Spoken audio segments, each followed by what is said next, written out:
Hello, welcome back to whatever this is called, the only podcast where you get two guys named Scott and Steven talking barefoot movie theater etiquette. Hashtag last week's episode. I am Scott Taylor, and as always, this is Mr. Steven Garcia. Steve, how you doing? Fantastic. And yeah, I don't have a line for this week, but yeah, I'm fantastic. I'm ready to get into this. Spent some time last night getting this list together, but how are you? I'm just gonna go just sucking through my teeth, because that's my reaction to a lot of what we're gonna be talking about today. Yeah.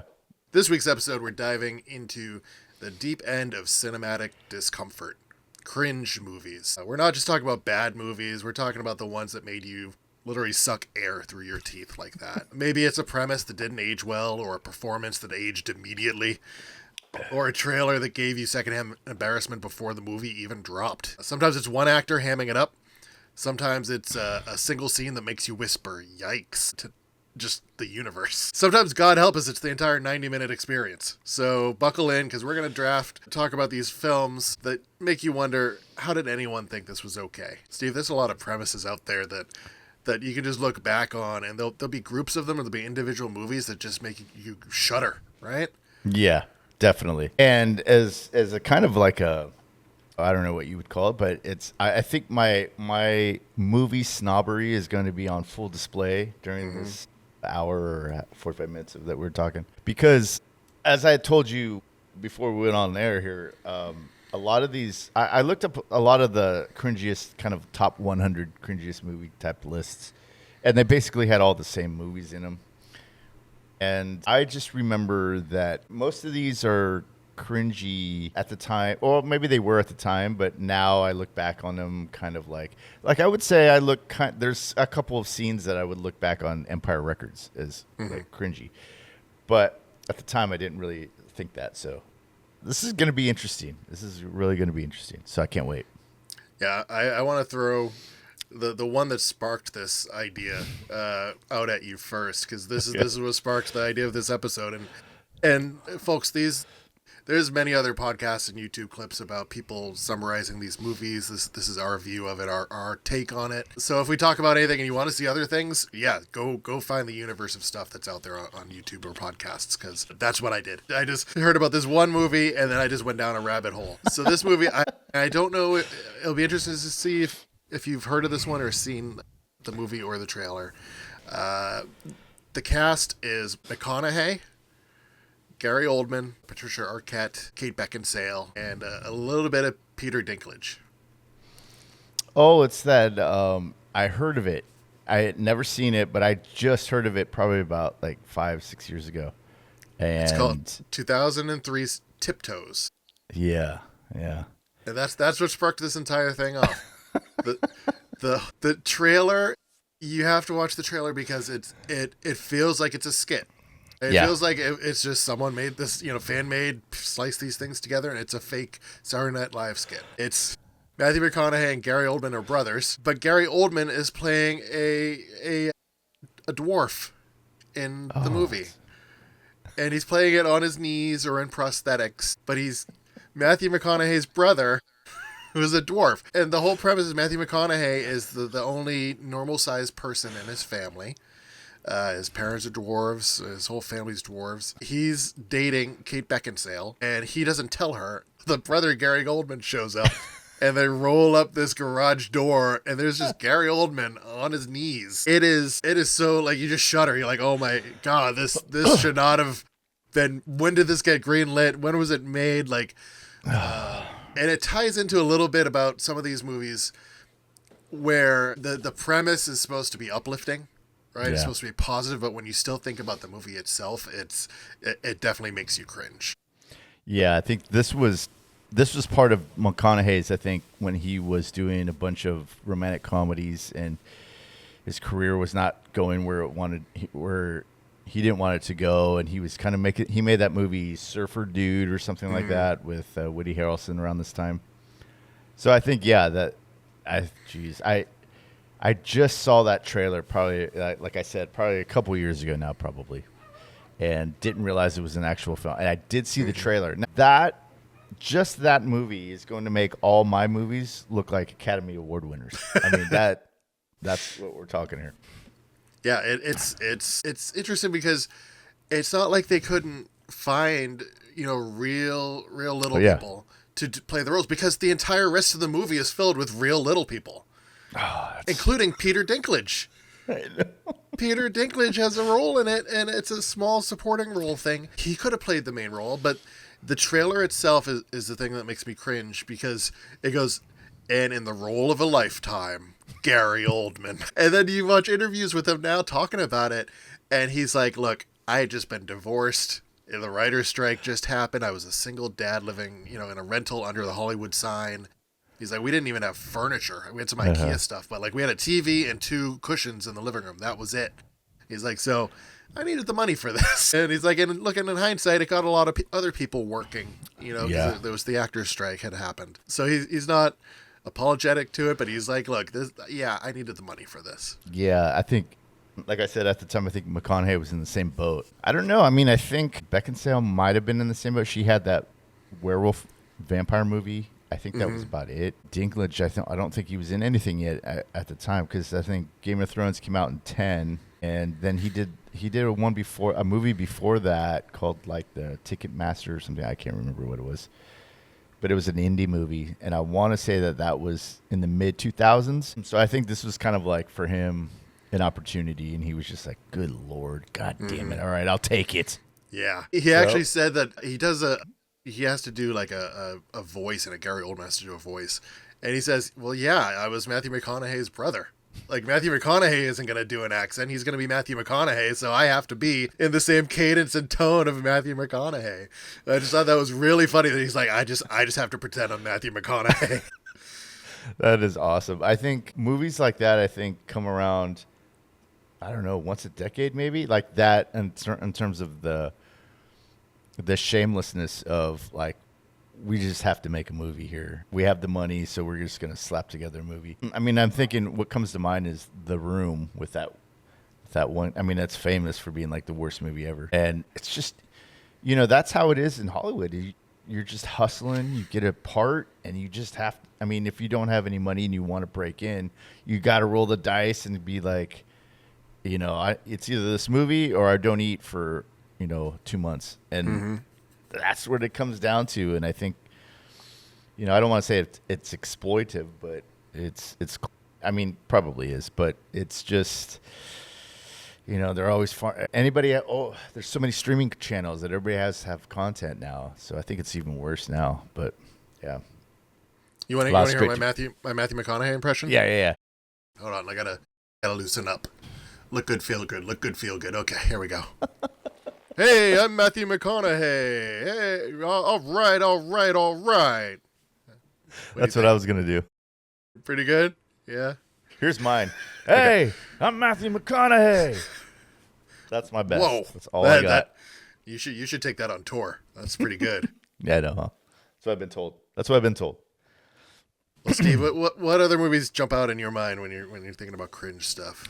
Well, I think for me, growing up in the 80s and watching a lot of movies in the 80s, and it was this big boom of VHS. So you had, like streaming now, but so you had this other kind of avenue to kind of, flood the market with any kind of movie that you could. And a big proponent of this was the Golden Globus producing duo that spit out a lot of these movies. So my first one that I really like to talk about, and it's become kind of a joke in the sense of like every sequel now, everything that has a sequel is going to have the thing, the kind of the title attached to this, which is Breakin' 2 Electric Boogaloo.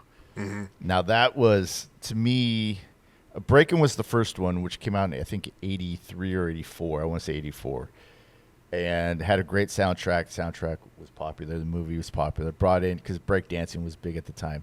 Kind of cringy in and of itself, but it had a kind of an earnest kind of a thing about underdogs, and that's always a popular thing. So while it's cringy in itself, this one, Breakin' 2 Electric Boogaloo, was like, oh, we had a hit. Let us now just do the same movie, but now we have more money to do that. And so this one was about the same trio. In the original, it was Turbo, Ozone, and Special K, which was Kelly. She was a jazz dancer in a studio. It sounds like American Gladiators. It was. That's where they got this inspiration from. And so they're just dancers, and in the second one they have to save. Now they made it on Broadway. They did this whole like urban street dance thing, and they took it to Broadway. Yeah. Now in this one they have money, and they open this community center in L.A., and it's getting torn down by the rich white guy with no morals and no scruples, and he wants to buy it and tear it down and build a shopping mall. So that's pretty much it. But the scenes in this movie, I mean, they just had so much money because of the first one that they were just they have a scene where, Turbo, he steals a lunchbox from one of the construction guys, and they're chasing him, and he falls down these steps, and he breaks his leg, or so you think, and so he ends up in the hospital. And they got to get him out, So they go to the hospital, and then this big dance number breaks out, and everybody's dancing. And then they give Turbo the scissors, and he cuts off the cast, and now he doesn't have a broken leg anymore. And they're let's go. Just scenes like that where he's dancing with the doll, and the doll turns into this girl that he loves, and dancing on the ceiling, all this kind of stuff. So. It was just a lesson in, I don't even know. It was just overindulgent. It was really kind of, I don't know, fake tough. They have there's a rival gang that wears sleeveless leather vests and chains and whips, and and they have this dance off underneath this freeway underpass, and it's just like, Jesus Christ. So I recommend it, though. Watch it. See how cringy it is. It's just cringe. I mean, when I was a kid, I watched it every day. Now I watch it, I'm like, good Lord. So that's one of mine. I don't know how you are with dance movies. I have a honorable mention here that it's another dance movie, but I don't know. How do you feel about dance movies, Scott? I don't seek them out. I'm not like, oh, look, the new dance movie is out. Yeah, dancing movie is probably not my thing. Go ahead. I was gonna say I do get the feeling of when I was younger, I watched it all the time, right? And now it's like I look back and I go, yeah, it's like I remember my uncles, because I lived with my uncles when I was growing up, and they would come in and go, "Why are you watching this again?" I'd be like, "Because it's awesome." And I'd be trying to do the dance moves with them. And yeah, it's unsalvageable. I can't even speak today. It's just not good. Unsalvageable. Yeah, that's it. There you go. Well, I got another one that's from the 80s. Okay. That I know you've heard of and you've seen at least once in your life. 1986, C. Thomas Howell, Soul Man. How did that escape me? That's what I think of. Like when I think of cringe movies, it's Soul Man, right? It's the premise is that C. Thomas Howell is an affluent white dude. He wants to go to Harvard. His parents then go, yeah, we're not paying for it. You can go, we think it's time for you to fight for your own. And so in order to afford it, he applies to a scholarship that's for African Americans. And he gets it, but then he also ends up in a tanning bed, right? Is that what it is? That he's in the tanning bed for too long, or puts on tanning cream or something? I haven't seen it since it probably came out. I thought it was shoe polish or something, wasn't it? Let's see. We're gonna have to look this up real time, people, because this is an important fact. Soul Man, how does he? Let's see what it says here. He uses tanning pills. Oh, tanning pills. That's what it was. Tanning pills to darken his skin. And so then he goes to Harvard, and everyone believes that he is black. Everybody there just believes he. Doesn't he get Ray Down Chong as his girlfriend? And like, yeah, it's. I only saw it once. I rented it, and at the time, it was. I'll tell you this. At the time, it was huge. Not huge in terms of sales, but like everybody was kind of talking about it. So, yeah, it was. There was no like, this is wrong. This is blackface. There was none of that. I mean, there probably was in the community. There probably was, but in terms of like the show business, it was like, yeah, it's like a comedy. Here you go. How much money do you need? Let's do Yeah, it. Let's make it. That's hilarious. Yeah, yeah. Yeah, and, the premise goes on that, he falls in love with Ray Don Chong, right? Mm-hmm. And turns out she's like, working like 2 jobs and stuff, working in the mess hall. Yeah. And it's because she was second in line to get that scholarship. Oh, that's what it was. Like 2 people had applied for the scholarship, and he got it. And so now he's in love with this girl that he took the scholarship from. And then the whole thing ends with just this, like, he's found out, and there's this trial about, like, is it wrong what he did? Like, or was it just positive and, about diversity? And it is just such... It's when someone says what couldn't get made today, this is the movie that couldn't get made today, and it probably shouldn't. Yeah. Not just couldn't, but shouldn't. It is just cringe, just from the premise down to the trailer. It's almost like they need that record scratch. Like, that's me. You may wonder how I got here. Yeah, exactly. So the Soul Man, even the title. Yeah. It's just all around a cringe movie. Dude, that's a good one. Like I said, I remember that being kind of a big thing. I don't know, what was it, 87, 86, 87, somewhere around there? 86. Yeah, that was kind of my prime rental. I think from 83 to about, I would say like 89. I just rented all sorts of movies. I always went. We had a video store right down the street from our house. It was huge. Yeah. So that was. I remember the big cutout that they had of it, which is basically I think the cover. Mm-hmm. And I'm just like, oh yeah, I'll rent that. Being a kid with no clue. Yeah, his name. He makes up the name Tyrone Jenkins. Oh Jesus. Is the name that he makes up when he's at Harvard. It's just, anyways, it's such a cringy bad movie. It's not something that I'm ever going back to. And it was from around the time when there were all these other movies, right, where people would like pretend they were other people. So like, to me, it jumps out Just One of the Guys. Yeah. Right, that classic. She wants to be a journalist. She doesn't feel like she's taken seriously as a journalist because she's female, and so she cuts her hair short and then starts stuffing her underwear and, pretend she's a dude. Uh-huh. Which they did the opposite of that, which was Tootsie, right? With Dustin Hoffman, Bill Murray, and all them.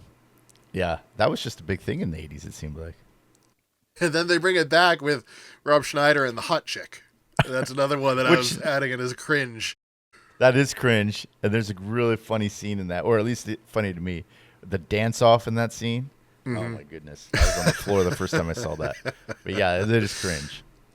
Yeah, the whole series of just taking over, being a hot chick is a mystical one, right? Like, and we're going to talk about body swap movies in another episode. Yeah. But that's another one that's kind of cringy when you think about it. Teenage girl and middle-aged man body. Just, strange. Yeah, it is. That's a good one, man. That's a really good one. Should have been mine. Should we go on to another one here? Yeah, go for it. What else you got? This one, okay, so this one involves a movie star now and a TV star, probably still, kind of crossed into the extreme right here. But anyways, this is now, that was the, or whatever. You know what I'm saying. Anyways, so this movie came out in 91, I want to say. It stars a pre-famous Brad Pitt and the lovable Ricky Schroeder, which is going by Rick now, in a movie called Across the Tracks. Now, this movie is cringy because of the acting, really overdramatic. It's low budget. The story's fine. It's kind of interesting. Let me get to my notes here, but it's just, let's see. I think the acting is one thing. Brad Pitt is in it's kind of before he's mellowed out on his whole thing of this, when he's acting, it's like, oh, and like, it's full of that. He just cannot, like, and the moments when he's supposed to be angry, it's, and just his acting in it, you can tell it hasn't been refined. It's one of his first roles.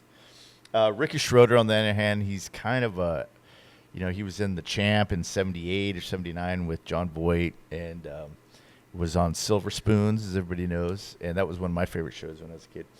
And so I think after Silver Spoons, he just started doing like these straight to video movies. And this one, he kind of carries the film for me on this one. Although he has a few cringy moments, because the story is that Ricky Schroeder is this kind of dude that hangs out, drinks, smokes. In the beginning of the movie, the start of the movie, he gets caught with his friends stealing a car. He gets caught, his friend gets away. And then the movie starts with him getting out of prison or jail and going to live with his mother, who lives in a trailer park, with Brad Pitt, who's his brother. Now, Brad Pitt is this kind of good student. He runs track. He wants to get a scholarship to Stanford because his coach got a scholarship to Stanford. And it's just this kind of two sides meet, and and the mom is kind of torn between the two because she loves them both. Brad Pitt gets Ricky Schroeder to start running with him in the mornings because he's, this jock, and ends up, he goes, you should run for your school, because they go to rival schools. Oh, okay. And so he ends up doing that. They end up racing each other. And the first race, he beats him. And he's just like, and so Brad Pitt gets pissed. And then his friend, it's just kind of this thing of like, it's a good story. There's a good story in there, but it's just the way it's acted, I think, for me, is the cringiest part. I don't want to bore you with too many details. But at the end, they're racing each other for the championship. Brad Pitt wins it. He goes to Stanford, gets that scholarship. If Ricky Schroeder wins it, he becomes the one who beats his older brother. And so at the end, Ricky Schroeder takes a dive and lets Brad Pitt win, and all's good. So cringe movie, but there's a good story in there. It just wasn't really executed it was executed as best as they could with the part of the budget and the talent that they had. So it's still cringy, though. How about are you into sports movies like that, Scott? I don't search them out like I do dance movies. Yeah. I feel like that. Yeah. Yeah, but the acting can definitely make you cringe. It can be, like you said, there can be a story in there, and the story, it sounds like a fine story. It's brothers, and he ends up like saying, no, you deserve it more, and I'm gonna let you win this kind of thing. Yeah, that's a good story. It's a solid story. And the thing is that Brad Pitt, after Ricky Schroeder wins the first race, which is in some random meet, he's like, all right, let's go. I want your best. And Ricky Schroeder's like, why are we doing this, dude? Like, I don't want to beat you. You're my brother, man. Come on. You don't have to do this. No, we're line up right now. And they get on the track, and he's like, go. And he's like, oh. And Brad Pitt's like running behind him, and he's like, ooh, I'm coming up. Ooh, I'm coming up. Ooh, is that all you got? Is that your kick? All right, here I come. And Ricky Schroeder still beats him. So it's like he just gets pissed, and he starts to drink, with Ricky Schroeder's old friend who like deals drugs and drinks and all that, and almost misses the championship. And Ricky Schroeder has to go and find him, and he's passed out on the beach drunk. And yeah, you should watch it though. It's fun, but it's cringy. Yeah. So anyways, it sounds like a solid story, and then you just get the acting that kind of throws it off. Yeah, that's the cringy part of it. It's just Brad Pitt with his there's these moments when he has to be like he likes a girl or something, and that's just kind of cringy. So yeah. One for me that it's all about the acting is My Sister Who Rides the Bus. What? That's a movie? With Rosie O'Donnell and Andie MacDowell. I think that's her name, right? Yeah. Are you kidding me? The bus. Riding the Bus with My Sister. Sorry, I had the words jumbled a little bit, but it was 2005. Riding the Bus with My Sister. Andie MacDowell, Rosie O'Donnell. And it aired on CBS as part of the Hallmark Hall of Fame anthology series. Oh, okay. And it's based on a book. But in the movie itself, Rosie O'Donnell plays a mentally challenged woman. Oh. And Andie, I think the father passes, and they're sisters, and Andie MacDowell then has to go kind of take care of her and make sure she's okay, and make sure that, she's in a safe situation. But the way that it's portrayed by Rosie O'Donnell, it's like she's pretending she's Pee Wee Herman. The voice, how she acts, it feels It feels like it's just trying to be too inspirational. And there's a line there. Kind of like heavy-handed, too heavy-handed. Yeah, when we talk about acting and acting being cringe, that's what this is here. The story of it is a little cringe too, because the sister is like looking for a toilet seat. Like she needs a new toilet seat, and that's a big part of this movie. Oh my God. So you can have portrayals of everyday actors portraying mentally challenged people, and it can be non-cringe, right? Yeah. There's Yeah. so many examples of that. You go back to Rain Man. You go back to I Am Sam, right? Great portrayal there. The Other Sister, even. I feel with Julia Lewis and Giovanni Ribisi. Yeah. I feel like that was solid. With this one, it's just heavy-handed, over the top. Rosie O'Donnell's acting in it just completely takes you out of what's a very simple, story. One of the funniest things about it, and cringiest things, is the sister just rides the bus all day, right? Like that's what she likes to do, is ride the bus. And Andie MacDowell is like a photographer.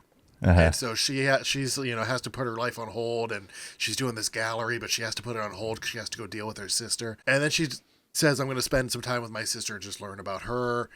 And she does, and she rides the bus with her. And the movie ends, and Andie MacDowell has like this award-winning gallery presentation of just photos of people who are riding the bus. And you're like, come on, man, it just button ends it all. Yeah, you can have a lot of... And I kind of want to dovetail this into talking about The Ringer. Oh, I haven't seen that one. I didn't see that one for that reason, is that I just didn't. I love the Farrelly brothers, but I just couldn't go see that one. Yeah. Did you? So here's the difference there, because The Ringer itself, it worked hand in hand with the Special Olympics. And they were like, yeah, let's tell the story. Let's, get this out there.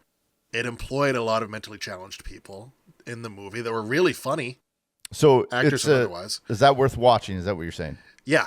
Yeah, okay, it is. Cool. Now, you have to get past, just in your cringiness, that Johnny Knoxville is going to pretend he's mentally challenged. Yeah. But it has a heart-driven story behind it. And so you can watch the trailer, and if you just watch the trailer, it's super cringe, right? You're like, what happens? Man. Yeah. We're gonna break the Special Olympics record scratch. But he's really the villain in it. And you can see through the acting that Johnny Knoxville is the villain in it, and he comes to terms with it, and it's got a good story to it, a good heartfelt story there. You just have to get past the Johnny Knoxville acting like a mentally challenged person. Well, that's what the Farrelly brothers do. They use comedy to really kind of tell their these kind of really, like you said, heartfelt stories about serious issues, but they just put this amount of absurdity on top of it. So if you can get past that, they did that with Shallow Hal. Have you seen that one? So that I was gonna roll into that now too, in Shallow Hal, but I feel like Shallow Hal, it's less so like it's that heartwarming story, but I still feel like it's like yeah. I mean, it's and that's what I mean. Sometimes they hit the mark, and sometimes they miss. But when they miss or hit or miss, they kind of are going for the same thing in every movie, and it's kind of like that one with Matt Damon. And Greg Kinnear. I saw that one, and that was not funny to me. But they try to do it. They did it with Kingpin, obviously, Me, Myself, and Irene. They take these really serious issues and they kind of just make fun of it. But yeah, continue. So that's kind of tiered one into another there for me. What other ones do you have? Let's see. Well, good Lord, what was I going to... Yeah, this is a good one. Let me get my notes up for this one. Holy crap. All right. That's already that one. Jesus, where is it? Here we go. Howard the Duck. Now, this one I saw 3 times in the movies. That's how much I love this movie. It came out in 1986. It's produced by George Lucas. And it's basically a comic book movie. It was based off a comic, or I don't know if it came out at the same time or what. I never saw the comic, but they refer to it in the Guardians of the Galaxy movies, right? But it's a duck from space. He lands in Cleveland, and it's so as a kid, I just loved this premise. It was just a goofy premise, and as a kid kind of acting, if you know what I mean. Like it's like if you're a kid, you would find this funny and this and that and the other thing. But now watching it as an adult, it has Tim Robbins in it, and it has the principal from Ferris Bueller. I forget his name. I can't remember his name. Did I write down his name? The man we don't speak of anymore. Yeah, exactly. Jeffrey Jones. Yeah. And the premise is goofy, so you're kind of going in as an adult, and as a kid, when your uncles or your dad, I don't know about you, but for me, when I bring like my uncles or my dad, they would take me, and I would watch this movie like this, and I would be like, "How do you not find this so funny?" And I would always look at them like, "Right, this is funny, right?" Mm-hmm. And they'd be like, "But I mean, it was just it's horrible." Now there's a scene where they hint at animal-human relations in this. I'm sure. Have you seen this movie? Yes. Oh, okay. Yeah. So all the things, the cringy dialogue, the endless duck puns. No one laughs at a master, a quack foo. And you're the kind of girl I could really get down with if you weren't a duck, and what do you know, a talking duck, just a lot of just cringy moments, I guess. And is it family friendly? Is it a raunchy adult satire? Is it a sci-fi horror flick? Who knows? So yes, just the answer is yes. It's all of those. And so. And the thing is that I was reading some articles on this, and that it was meant to be serious. It was meant to be like, not serious in the sense of like everyday serious, but more in like, this is like this duck, and he saves the universe on Earth, and it just wasn't trying to be funny, and yet it is. And so, yeah, that's let's see. I wrote this. I wrote it's cringy because it's expensive, straight-laced film about a horny alien duck in a leather jacket that doesn't know its limits. So yeah, that's how it is. That's my pick. What do you think? A lot of Howard the Duck's mannerisms remind me of Michael J. Fox for some reason. Like if I look at a picture of it, I picture like, because it was around that time too. It was 86, right? Yeah. It was prime Michael J. Fox years. And Leah Thompson was his co-star. Lack of a better term, a smoke show. Yes. Really super foxy in that movie. Really made you cough and really made you like your eyes. No, okay, never mind. Bad joke. Yeah. And the scene where there's potential sexual relations, you're like, and then they show, a duck's breasts. Yeah. She's in the bath. Yeah. So it's like in Total Recall with the one with 3 breasts. Like when you're a teenage boy or preteen boy and you're seeing this, and you're like, oh wow, even though it's not the real thing, you're just like, whoa, look at those. Like, wow. Yeah, it's like any port in a storm when you're a 9-year-old. Exactly. Yeah, it's such an odd movie. It's got, just to begin, an odd premise, but so much of it is cringe. Yeah, it's just kind of like, oh, good Lord. The thing, around that time, there was a lot of movies being shot in Petaluma, and this was one of them. And the other one was, I think, Explorers, which was 86, I think. So that's kind of the saving, if is a saving grace for it. I mean, I'll watch it just to see, like, oh, there's Petaluma. Oh, that's out in the back roads of Petaluma. Oh, that's the town. Yeah. So it's kind of like, that's why I'll watch it. But yeah, I've got one that I feel is the creme de la creme of cringe movies. You might know where I'm going with this. 1980, right, all the way back to 1980. Brooke Shields. 14-year-old Brooke Shields in the Blue Lagoon. I watched the trailer. I saw the movie long time ago. I haven't seen it in probably since like mid 80s, early 80s, or late 80s, I should say. Brooke Shields is 14. It's a very sexualized movie under the guise of, it's coming of age exploration. It's meant to, they think it's like a survival drama, right? But it's just voyeuristic. The creep factor never left, even though it got a wide release. She's 14 years old. She's hypersexualized in it. The premise is that her and her cousin, who's a male, a couple years older than her, like 2 years older, I think, crash, get stranded on this island with the chef from their boat, the galley chef. Oh, it was the chef. I was remembering the dad, but yeah, it's probably the chef. Yeah, it was the galley chef, and he just drinks himself to death with what's left of their alcohol, and so they're left by themselves. Just this, 14-year-old girl and 16-year-old boy, and they're cousins. And they are hanging out together. She gets her first menstrual cycle, and they don't know what's going on. They think that it has something to do with a god statue that's on the other side of the island. Wow. Yeah. It is just.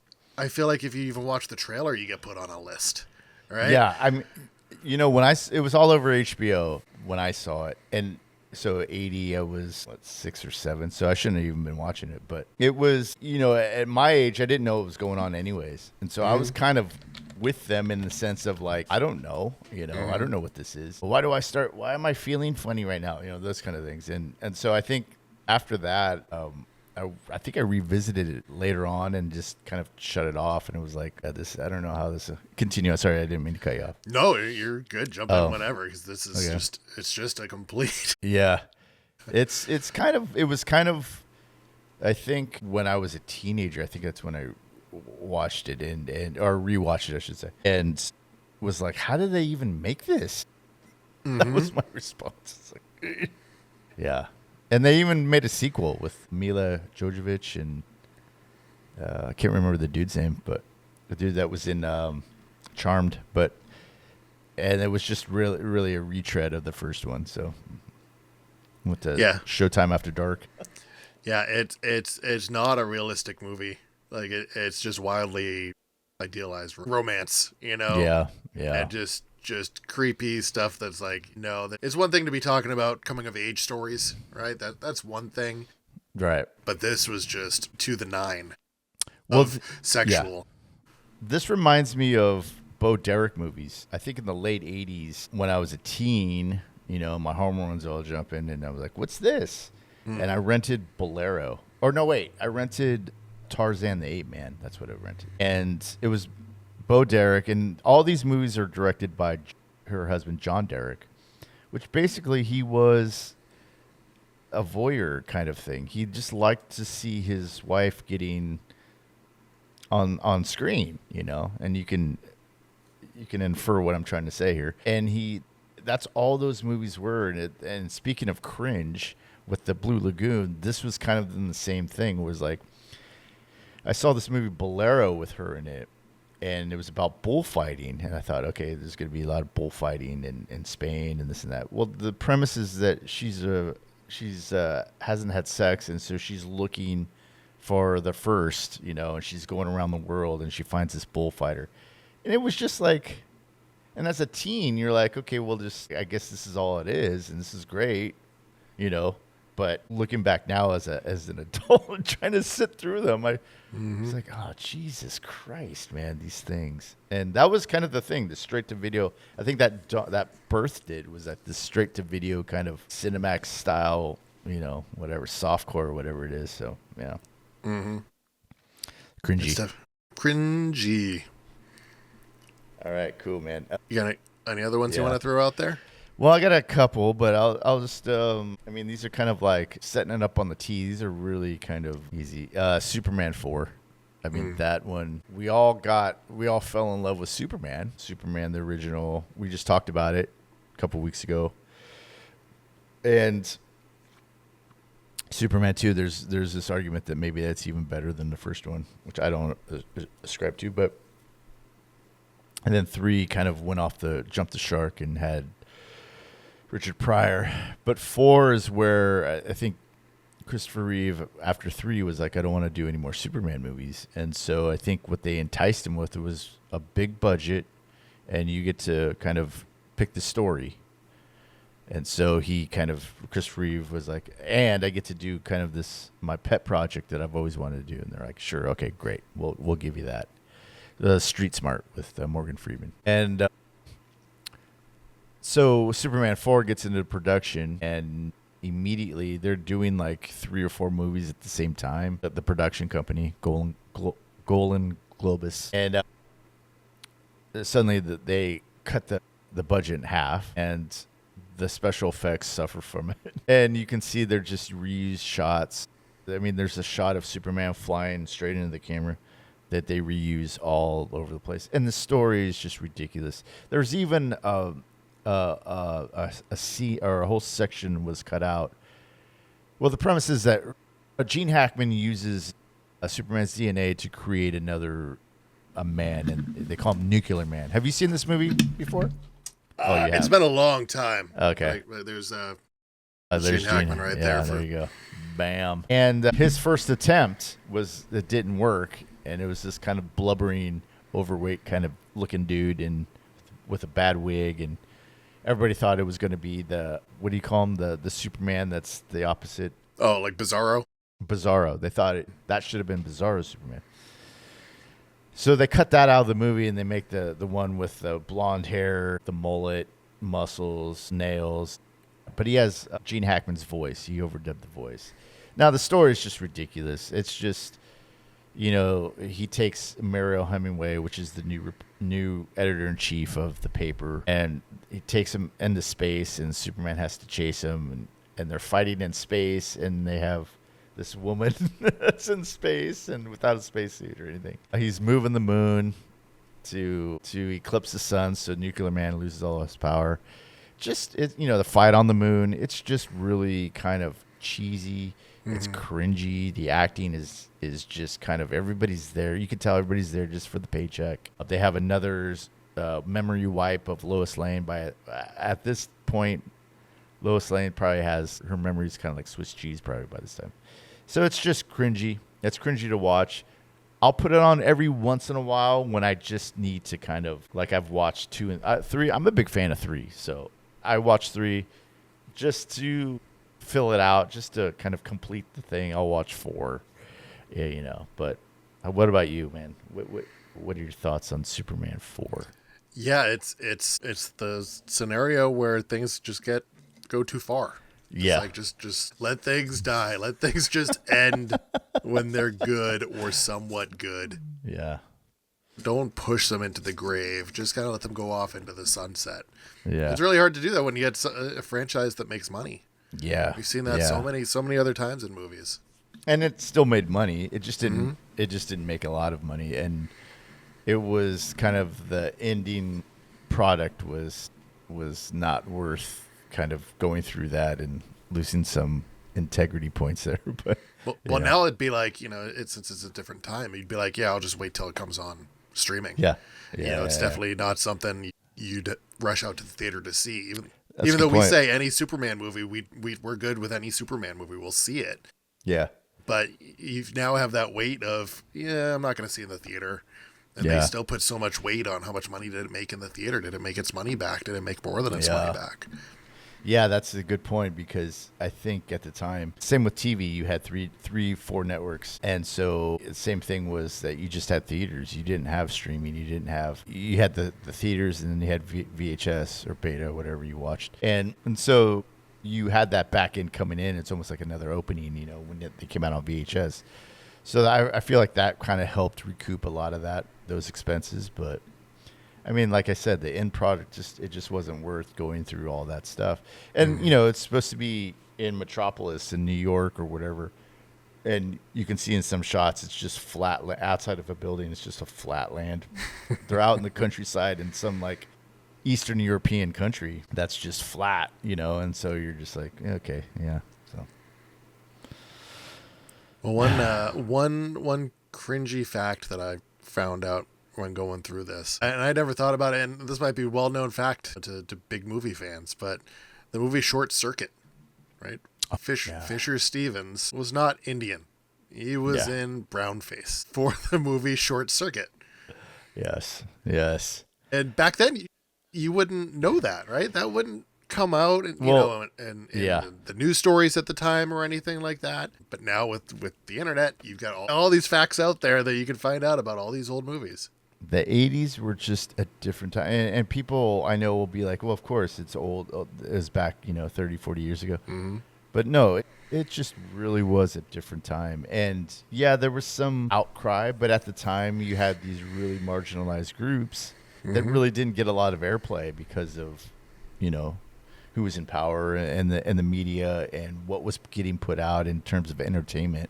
It just was like, well, this is just entertainment. That's all it was. Mm-hmm. And again, me and Toby talk about this a lot in Going to See My Friends, is that in the 80s there was a lot of cocaine around too. So there was just, it was just these absurd ideas and kind of like, well, all right, he's good. Yeah, it's just those kind of decisions that were made, obviously, because it was just go, put it out.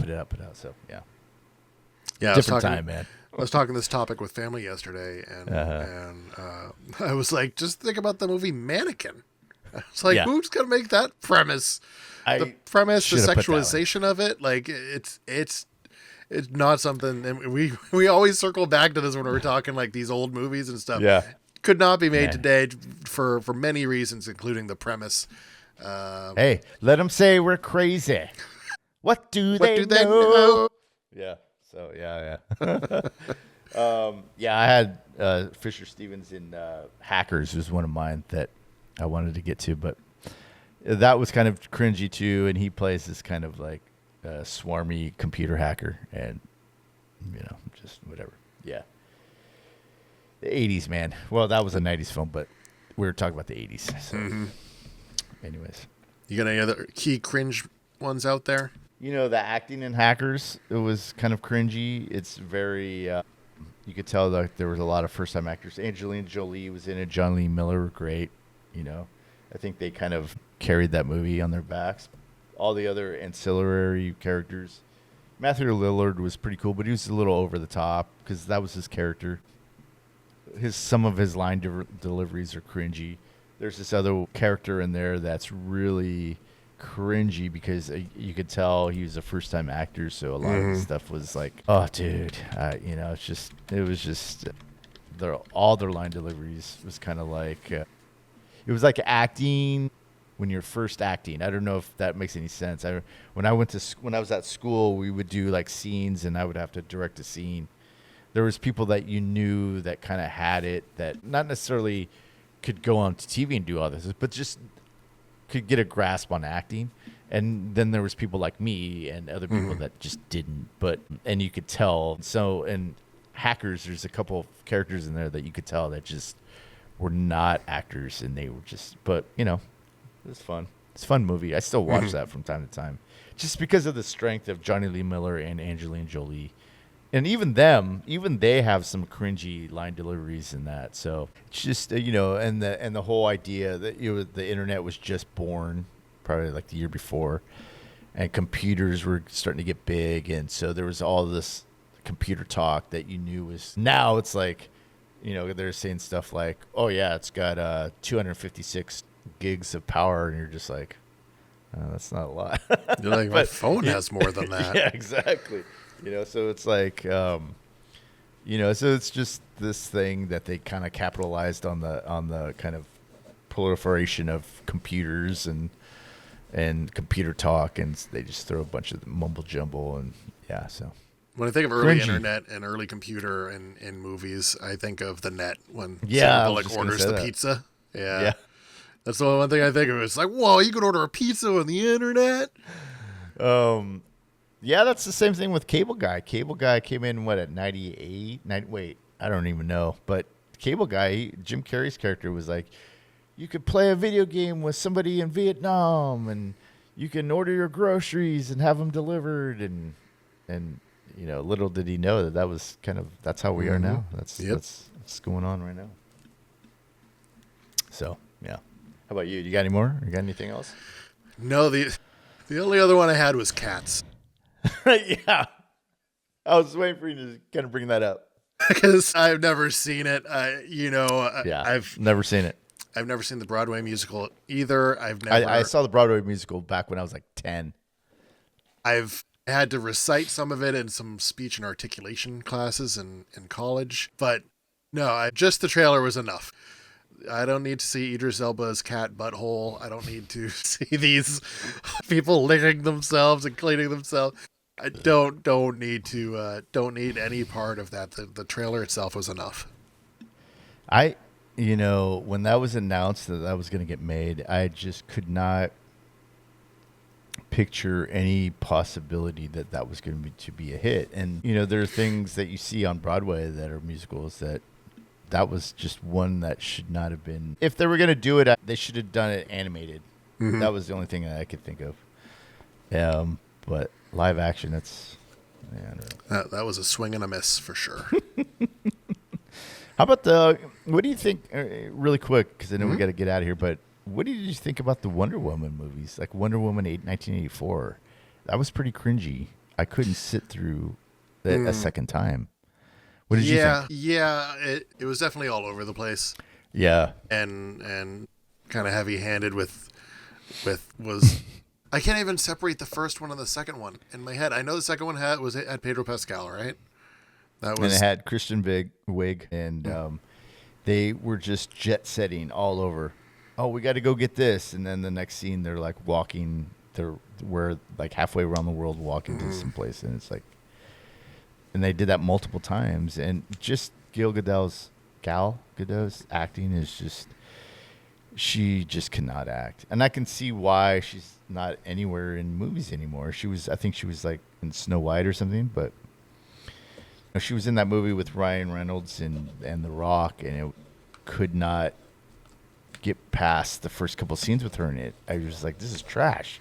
How is this good? Yeah, she burned fast and bright. Right? Yeah. And then that was it. People were like, no, don't really. Well, I think a lot of people are giving her grief for her line deliveries in Justice League. And when they pointed that out, I was like, oh, yeah. Because at the time, you're kind of overwhelmed by the spectacle of Justice League. It was just that you wanted it to be good, so you're watching it and you're invested. And then now that I'm separated from that, and I've seen some compilation videos of her line readings, and it's like, oh, why didn't I see that? Yeah, of course. So yeah.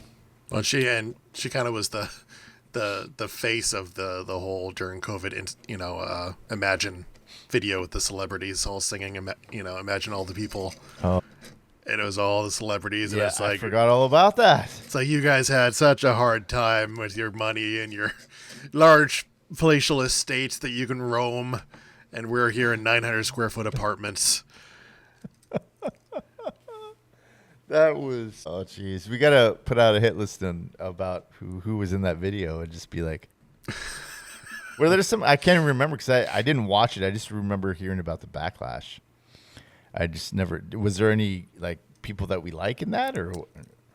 Let's take a look. Yeah. Who was? Well, we can edit this for time. Yeah, who was in the cringy Imagine video during COVID?